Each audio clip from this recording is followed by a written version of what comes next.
Coming up on NBA Today, Marcus Smart knows what's coming when he goes back to Boston. But what did Luka say that is driving his mindset to play in L.A.? Plus, back-to-back brewing, what we saw from the Liberty last night that should have the whole league paying attention. And there's only one CP3, but don't miss what happened behind the scenes to make sure the number stayed his and what it says about the Clippers' team chemistry. NBA Today starts now.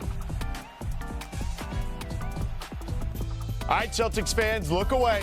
Sorry, Marcus Smart donning the purple and gold for the first time yesterday. Here he is addressing the media for the first time.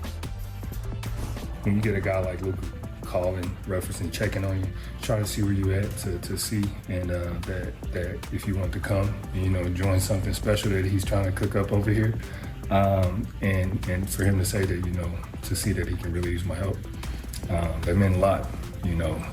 Played against Luka a lot. Been on a lot of opposing ends of, Luka magic, and to be able to come out and be on his side at this time means a lot. It first came, my agent, I'm working out, and I get a call from my agent saying, hey, Luka's reached out. And I'm like, yeah, whatever, all right. And then another day, same thing, Luka reached out again. And now it's real, it's no longer what ifs. It's real, and it's something we need to talk about. And that was a great feeling, like I said, and that's kind of what got the things going for me to be here, and I'm excited to be here. So there he is, Marcus Smart. George Sedano in for Malika Andrews today alongside Dave McMiniman, David Dennis Jr., and NBA champ, our guy, Kendrick Perkins. So, Dave, you shot that video that we just saw. Luka playing a pretty big role as a recruiter in the Marcus Smart situation. A new look for him. So what does that tell you? Well, first of all, let's talk about the guy he's talking about, Luka Doncic. There was ownership by Luka of this offseason to stamp down that he wants to be part of the Lakers moving forward, and he wants others to join him. So he makes calls to DeAndre Ayton, the guy who came into the draft with him as the #1 pick. Now he's the center for the Lakers. Makes calls to Marcus Smart. Needs to fill the point of attack defender spot that Dorian Finney-Smith occupied last year. He now plays for the Houston Rockets. Gets Marcus Smart to come. And I think as we look forward, we look at that August 2nd date when the Lakers can offer an extension to Luka Doncic worth 4 years, $222 million, up to that figure. And I would say, if you're a Laker fan, you shouldn't have any worry about Luka coming to some sort of an extension or agreement with the Lakers, which means he won't just be a Laker for next season, won't just be a Laker for the season after that. I think at a minimum, we're talking about a 3-year extension. Perk?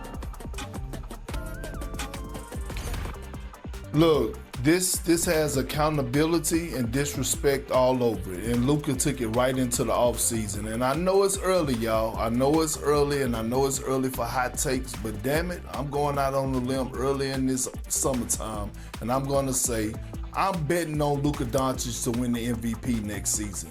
This is the type of commitment that I want to see from a great player like Luka. I want to see the videos of him working out. I want to see that he's taking accountability for his losing weight and getting in shape. I want to see him being committed to the organization and to his franchise and to his head coach by reaching out and getting players around him. You talk about getting DeAndre Ayton, they got him, right, a center that he needed. They also went and got a guy, Marcus Smart, who they haven't had a primary defender like that on the wing since Alex Caruso.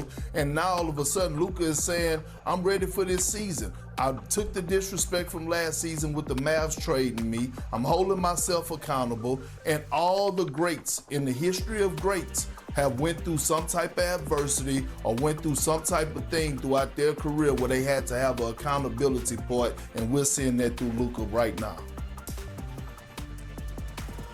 I'm sorry. I just, let me rewind a little bit. I just do not totally like the way we've been talking about Luka Doncic in this offseason. You're coming off of one of your worst seasons, not just, performance, but it's like in terms of the expectation, in terms of the injury. The Mavericks moved you out to Los Angeles, and then you got embarrassed in the first round of the playoffs. And we're supposed to be talking about this guy who needs to be an MVP type of dude. and we're celebrating the fact that he looks like he's in shape. Like, that should be a bar, should be way higher than that for somebody of Luka Doncic's caliber of performance right now. You have to be one of the top 3 best players in the league for the Lakers to have a shot not to be bounced in the first round. And I want to hear more than you look like you're in shape on Instagram. By the way, a lot of people who are in shape are still bad at defense. Being in shape doesn't stop you from falling asleep on back screens or being left on the island come playoff time. You have to clear way more hurdles than looking good in a shirt on Instagram. I need to see the Luka Doncic that is in that conversation with Jokic, with Giannis, with those guys like he was before last year, because all this workout video is not moving the needle for me in the way that makes me believe that you're creating an actual contender with that Los Angeles Lakers. Well, David, did you keep the same energy with Nikola Jokic? Because Nikola Jokic had to go through a stage of his career where he had to get in shape before he had to lose weight and get in shape before he hit a stage to go win a championship. Giannis Antetokounmpo had to put on 50 pounds and work on his body before he went and got to the mountaintop. Steph Curry had to go bust his ass and put on weight and size before he got to the mountaintop. All the greats that have accomplished a goal had to reach some type of adversity. Hell, LeBron James had to leave Cleveland and go to Miami to learn the recipe and to learn how to learn to reach the mountaintop. Michael Jordan, he took his bumps and bruises against the bad boy Pistons in the Celtics and had to get in the weight room before he reached the mountaintop. This is nothing new. Like, guys hit this as young players that hit the ground running when they come into the league. They hit their head on the wall every now and then all of a sudden they have to bounce back.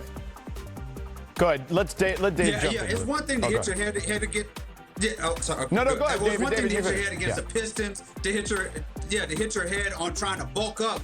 It's another thing about hitting your head against, looking like you are in shape. We're talking about Jokic. I watched Jokic play a 3 overtime game in the playoffs. I watched Jokic go full 48 and not worried about if he's going to tire out. He's gone 7 games and done and pushed teams to that limit. These are not things that I worry about. When we're talking about LeBron's, Curry's, Giannis's, people like that, I do not worry about if they're in shape at the beginning of the season. I don't need to be worrying about somebody like Luka Doncic. David, I agree with you defensively. He needs to show the commitment. But think about being in shape. He's been a pro basketball player since he's 15 years old. Last year, he missed 7 weeks with the calf injury. It's the longest he hadn't played basketball in 10-plus years as a pro. So his body fell out of shape.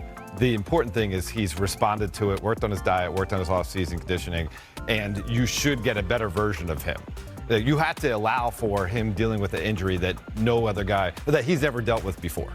You know what, David? You're also missing this. And it's been a couple years since we had this with Perk.